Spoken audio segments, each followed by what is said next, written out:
I bought a new house in the small town of Winthrop. The house was cheap, but the most important part was that I needed to get away from the city. A few months ago, I had a run-in with a stalker.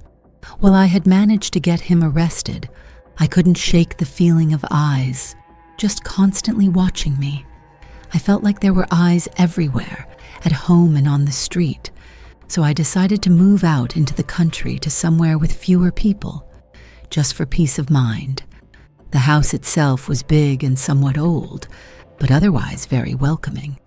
The agent who introduced me to the house had been required to mention that a serial killer had lived here in the past, which was why the house was so cheap.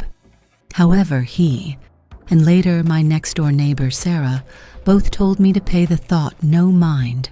4 other owners had lived in the house since then, and all of them were very happy with it. I loved the house. Its interior furnishings were beautiful and very comfortable. The people of Winthrop were friendly, often bringing over freshly baked pastries or inviting me over for dinner. Get-togethers, they said, were the key to making sure everyone who lived in Winthrop loved it there.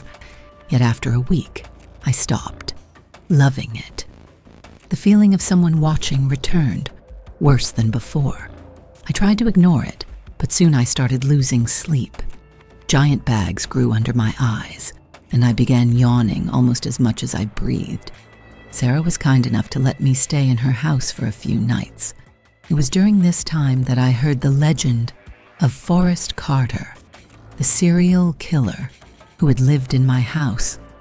While no one knows his exact kill count, Carter, also known as the Winthrop Peacock, was a man with an extremely severe case of narcissism. Legends say that he couldn't fall asleep if he didn't feel like he was being watched. He was finally arrested for putting up a scarecrow to watch him during the night. Only it wasn't a scarecrow. Carter had murdered a 17-year-old girl just so her corpse could stare at him. The story gave me shivers, and after I went home, I felt like there were hundreds of pairs of eyes just watching me no matter how I turned. Today, however, was the first day that I acted out. I was cooking breakfast when I felt the eyes. Instinctively, out of fear, I threw my kitchen knife, which lodged itself into the wall. As I pulled it out, I found myself staring at a pair of eyes, pickling in formaldehyde.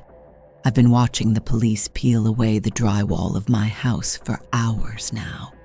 So far, they've found 142 pairs of eyes in little glass jars.